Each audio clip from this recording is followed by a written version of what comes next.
ฉลองปีใหม่ภาครัฐต้องเป็นแบบอย่างในการประหยัดในสภาพการปัจจุบันหลายประเทศทั่วโลกรวมทั้งสปป.ลาวกำลังได้รับผลกระทบจากความบ่สงบในภาคพื้นตะเว้นออกกลางโดยเฉพาะด้านเศรษฐกิจในขณะที่ประเทศเฮากำลังเข้าสู่บรรยากาศการฉลองบุญปีใหม่ลาว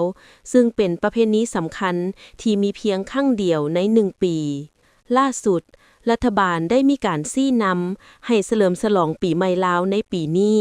ด้วยจิตใจประหยัดและมัธยัสถ์โดยเน้นให้ภาครัฐเป็นแบบอย่างนำหน้าในกองประชุมครั้งปฐมฤกษ์ของรัฐบาลที่จัดขึ้นในวันที่30-31 มีนาคม 2026 ผ่านมานี้ได้มีคำเห็นซี้นำภาคส่วนเกี่ยวข้องทุกฝ่ายในระยะการเฉลิมฉลองบุญปีใหม่ลาวจะต้องเพิ่มทวีความรับผิดชอบเพื่อรับประกันให้การฉลองเป็นไปตามฮีตคองประเพณีควบคู่กับการรักษาความสงบและระเบียบเรียบร้อยในสังคม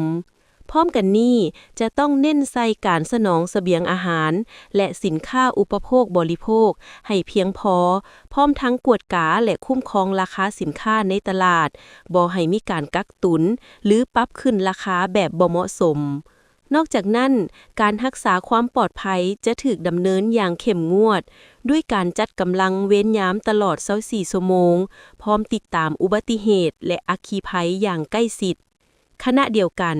ให้โฆษณาประชาสัมพันธ์ประชาชนฉลองปีใหม่ลาวอย่างถูกต้องตามฮีตของประเพณี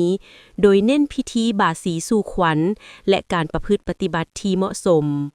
สำหรับสถานบันเทิงจะต้องปฏิบัติโมงเปิดปิดอย่างเข้มงวดในขณะที่ภาครัฐเองก็จะต้องเป็นแบบอย่างในการประหยัดโดยหลีกเลี่ยงการจัดงานเลี้ยงที่ฟุ่มเฟือยหรือสิ้นเปลืองงบประมาณ